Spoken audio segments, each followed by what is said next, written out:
Hey guys, welcome to the Magfed Ranch Paintball channel, and today I'm going to be doing some Magfed myth busting. But before I get into it guys, subscribe to the channel, smash the like button, share, and comment. Okay, let's get into this guys. So I'm going to be doing a deep dive into the stock Valken M17 guys. The reason for it today is because I want to bust this myth hopefully once and for all, and give you guys the information so that way you guys can determine if the Valken M17 is a good Magfed marker for beginners, right? Would I recommend, or should you choose the Valken M17 as your first Magfed marker to get into Magfed gameplay? Okay guys, so I'm gonna break down all the features, criterias of this marker.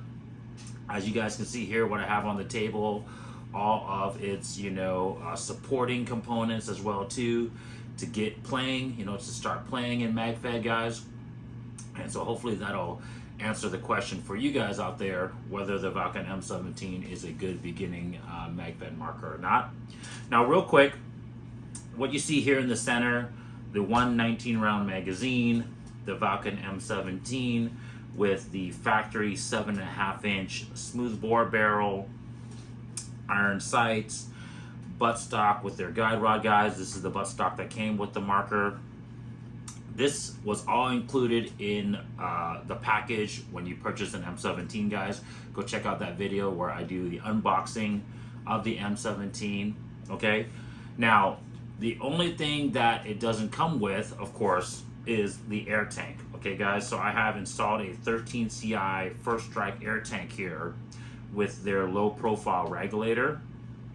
I really love these tanks guys with the regulators, but just so you guys are fully aware, everything in the center that you see here is included with your M17 when you purchase it, except for the air tank, okay? Now, the cost of the M17 is typically right around $320 to $350 is usually what I'm seeing for it online, guys. Sometimes you can maybe see it for around $300 if it's on sale or some type of discount code. So I'll just say $320 is a good starting price.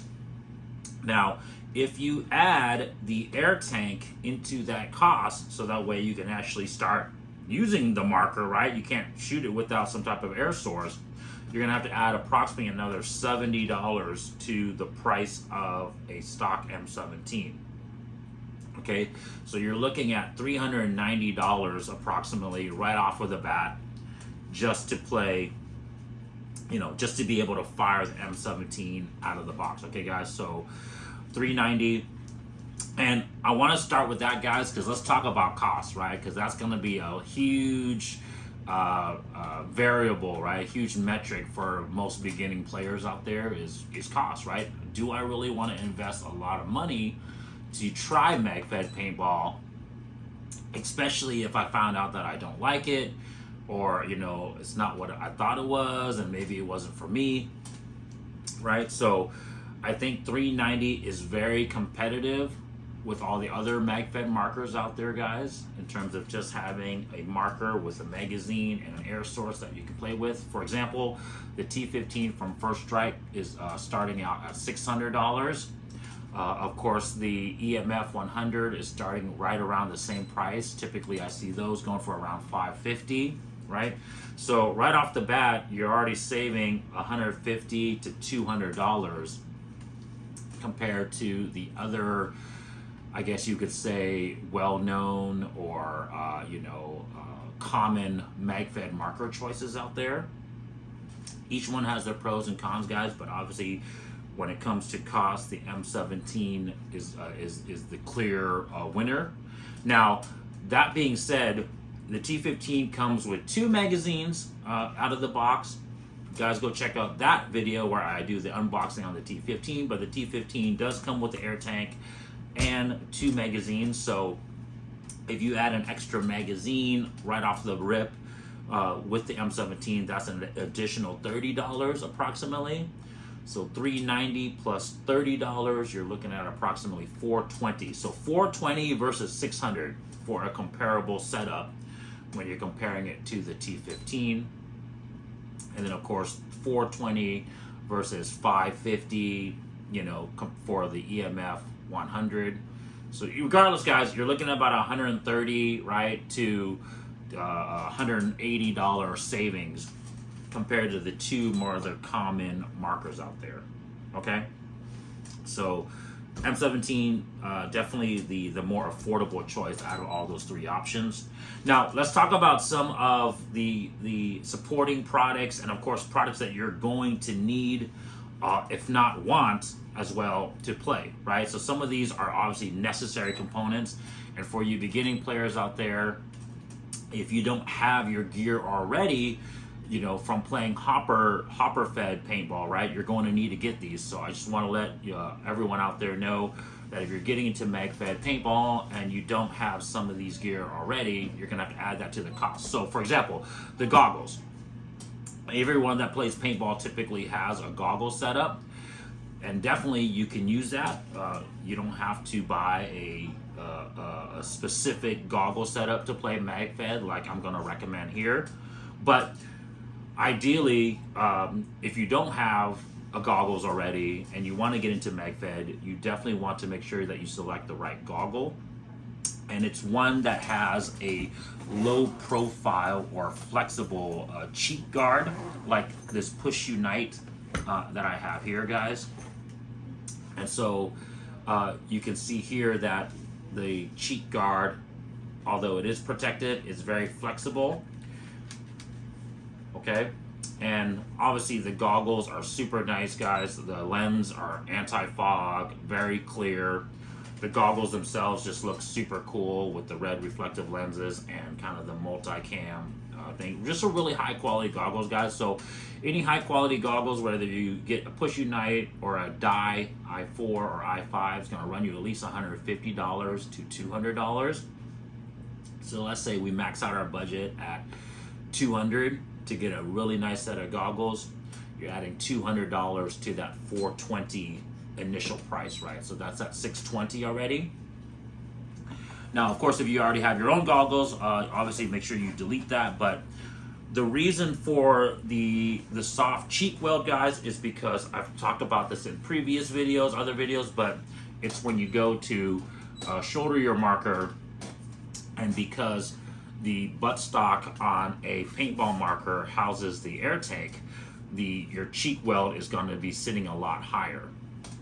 And so with the goggles, you're not going to be able to, one, line up your iron sights potentially, but obviously if you're going to be running some type of optic system, you know, whether that's an adjustable riser with a red dot or with a crossbow scope, you're not going to be able to see the reticle in those sights without some type of you know, flexible goggles. It's going to make your cheeks sit up too high, and it's not going to line up properly, and you're going to have to kind of kink your neck over, which isn't really ideal when you're shooting. It kind of makes the sights not really usable. Okay, guys, so just be forewarned. Okay, so now we're looking at about $620 to get into a, you know, a good set of goggles and just your standard M17 package with the 2 magazines, right?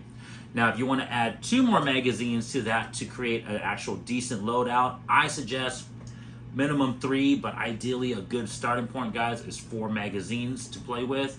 One in the marker, 3 on some type of chest rig or magazine holder system. And so if you're going to add 2 more magazines, that's an additional $60, right? So we're at $620 plus $60. We're going to be at $680 at the moment for all that. And then, of course, now we're going to have to talk about some way to hold the magazines, right? So I have this really nice one right here from Blue Force Gear. It's their 10-speed AR-10 platform chest rig, right? It's really fast, really compact, lightweight. Now, the reason that you want to go with an AR-10 type of chest rig, guys, is because the magazine for the M17 is a little bit thicker than the T15 magazines. Okay, guys? Let me go grab you guys a T15 magazine to demonstrate that. Okay, so as you guys can see here, The M17 mag is noticeably thicker than the T15 magazine. In terms of height, they're both about the same height, same width, right? But their thickness, the M17 is noticeably thicker. So the M17 magazines, guys, will work in your standard AR magazine or chest rig pouches, but they tend to be a little bit tighter. And so, you know, if you want it to kind of release smoother, if you just want it to fit more nice, you know, like just more positive, I guess just a better fitment, you want to use some type of AR10 type of chest rig setup, okay? 8K, I have seen, if you're using 8K pouches, I have seen those work as well, but the AR10 seems to be a better fit. So that's going to lead me to another category later, guys, but just be aware of that. So making sure that you're going to have some type of chest rig. Is this required? Yes and no, right? If you decided to just start out with 2 magazines, for example, you know, one in the marker and then one as a reload, you could just use kind of like a single magazine holder.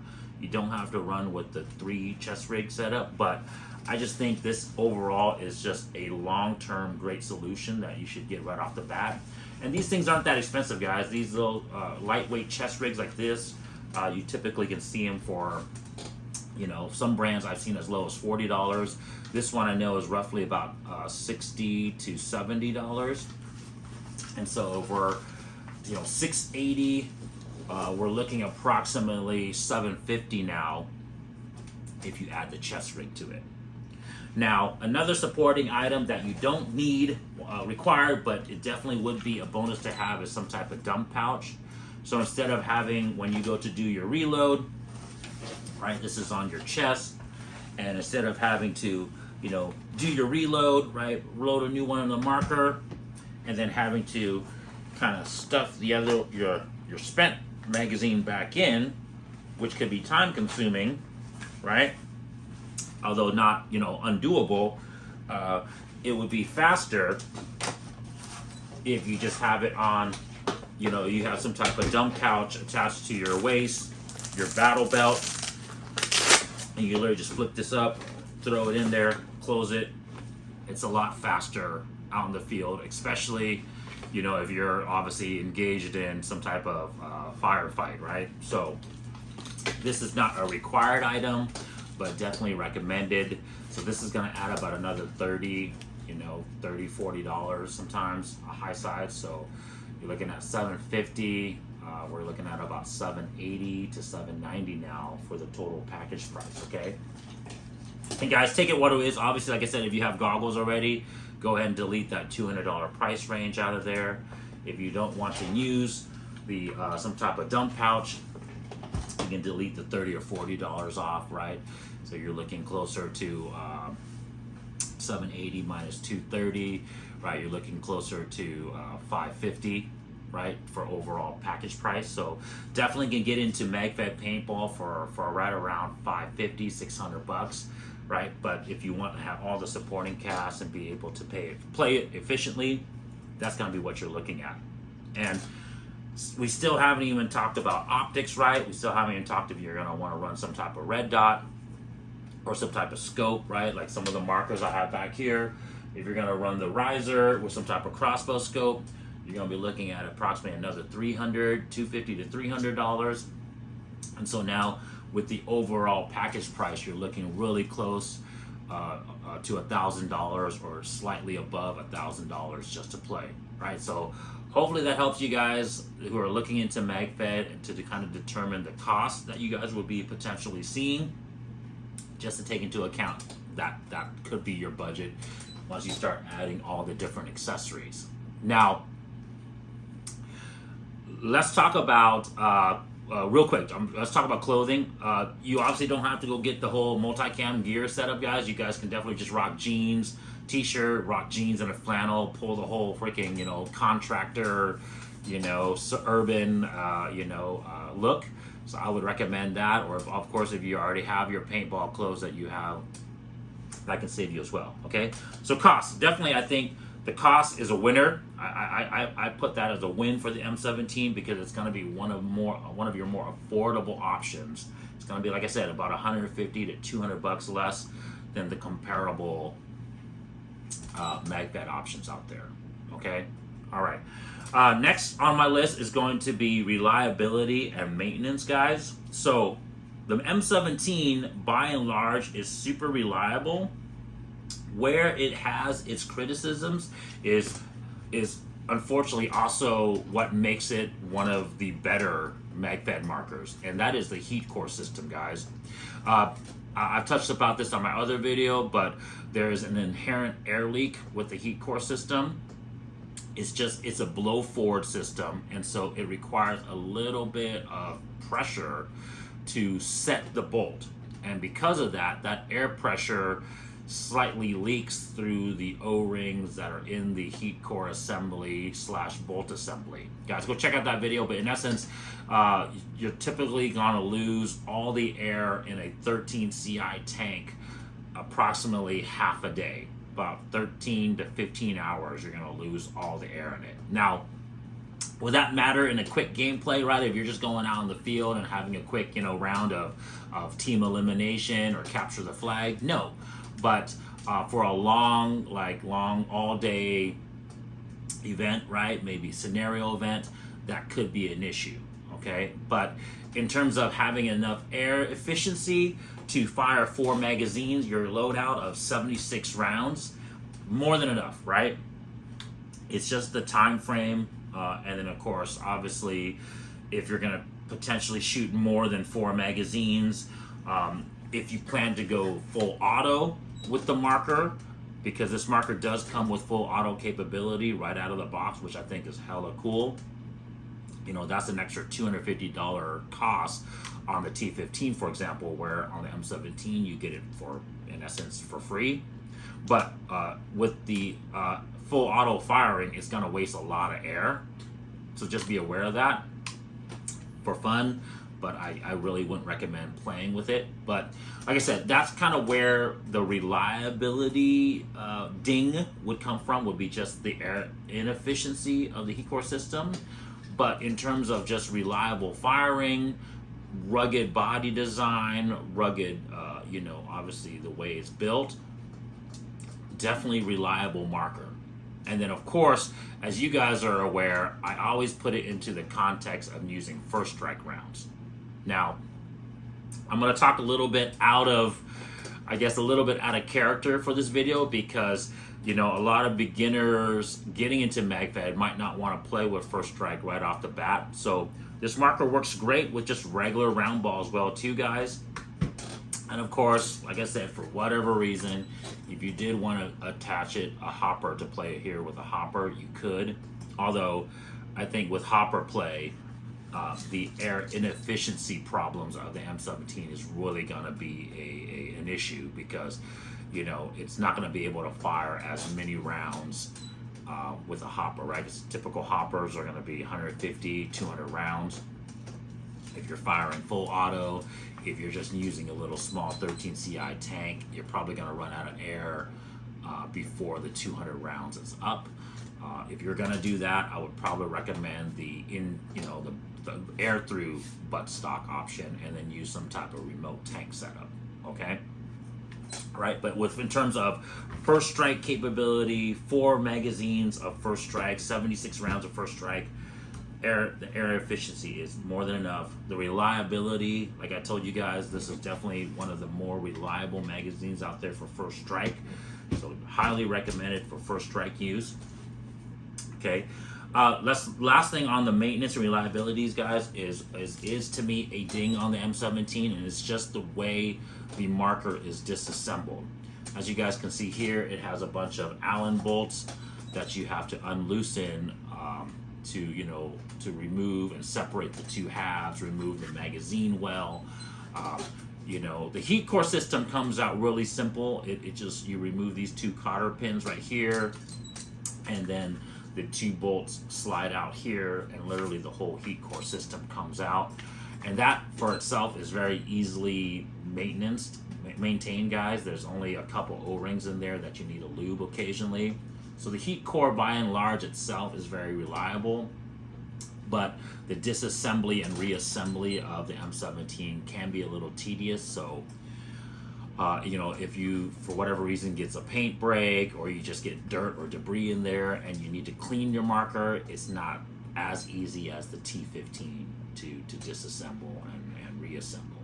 Okay, but it's not overly complicated as well. I mean, if you've taken apart a TIPX pistol, for example, that has a very similar kind of setup, you're familiar with that. The barrel is really simple to remove, to clean. It's just a thread-on barrel, A5 thread, right? So that's easy. So if you need to squeegee it, take the barrel out to clean it, very easy. Okay, so yeah, pretty high marks on reliability and maintenance, guys. It's just the air inefficiency, and of course the disassembly and reassembly is kind of where some of the negative aspects of the M17 is. Okay, the next one is going to be performance, guys. Okay, so how's this thing going to perform with first strike rounds? Obviously, with round ball, guys, you know, it's not going to be any different than your standard hopper fed, short barreled, you know, non board, right? Like non matching barreled hopper fed marker, right? So the barrel on this, guys, is really close to 0.686. And 0.687, so just let you guys know that that's pretty close to what the first strike rounds are. So definitely bore matched well with first strike rounds, even though it's a smooth bore barrel. But if you're going to use round ball, just make sure that you're using the correct size round ball, right? So once again, 0.686 to 0.687. But round ball is round ball, guys. It's not going to shoot 100 yards, right? It's not going to have the consistency and accuracy in flight of a first strike round. So, you know, it's going to be decently accurate out to 30 yards, you know, 40 yards. But for the most part, anything past 50 yards or beyond, you know, you're not going to get that accuracy as a first strike round is. And honestly, even up to 30 or 40 yards, right, guys, it's still not going to be pinpoint accuracy, right? Where you're not zeroing the sights in, that whatever sights you decide to use, you know, red dot, crossbow, or even iron sights, you're not going to be really able to zero it in with round ball, okay? But with first strike rounds, that's definitely possible, but still, it's not going to be as accurate compared to a rifle barrel with consistency. And normally what we see in our testing, guys, what the rifle barrel will give you is windage consistency, right? Left to right consistency. The good thing about the M17 is that it's very consistent with its shot-to-shot FPS. And so its elevation consistency is going to be very decent out of the box because of the heat core system. But with the first strike rounds, if you don't use a rifle barrel, the rounds can kind of come out when they fire out because they're not pre-spinning before it exits the barrel. You're going to get variation from left to right more so. Okay, although you will get a little bit of variation of up and down as well, but it's more left to right variation. And so that's the other reason why I got this marker as well too, guys, so that way I'll run the accuracy test for you guys with this marker. So that way you guys can see the difference, okay? But in terms of performance, with first strike rounds, of course, it's going to be decent. It's going to be a lot better than your standard round ball marker. But with just round ball, you know, it's not going to be really any different than any hopper fed head marker. Okay, guys?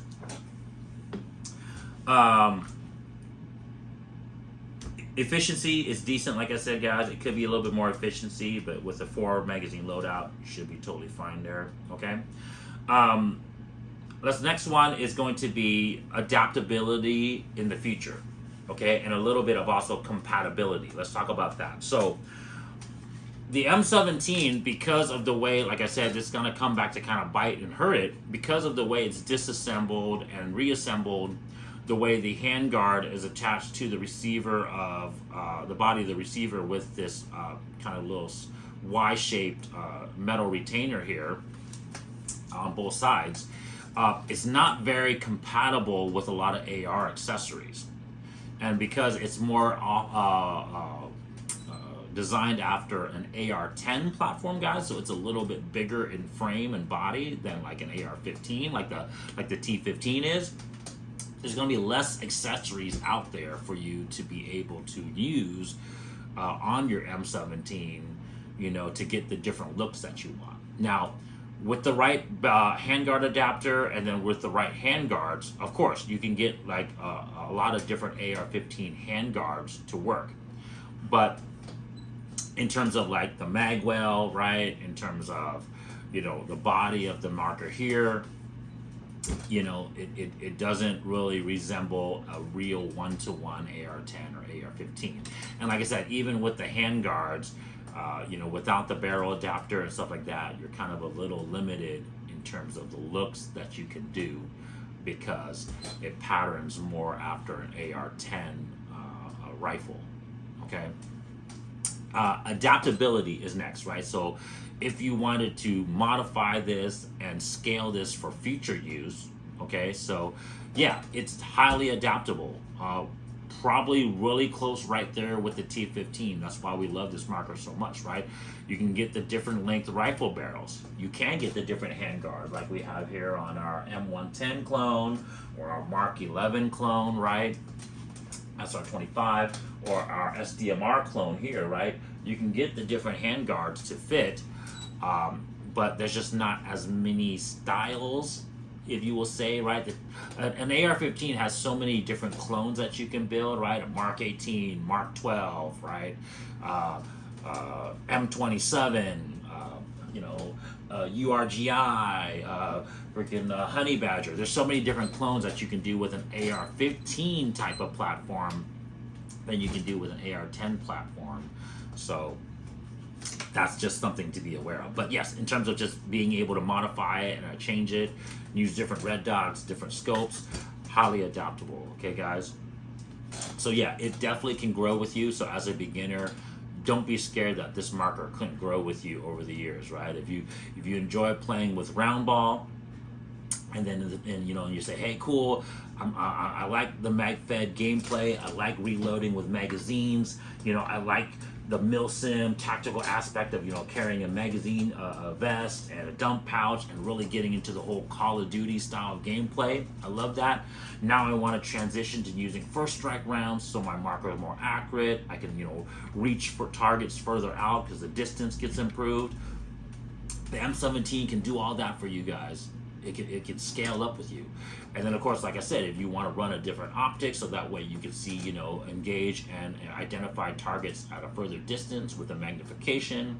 If you want to rock different rifle barrels so you can increase your accuracy and precision even more, the M17 can do that, guys.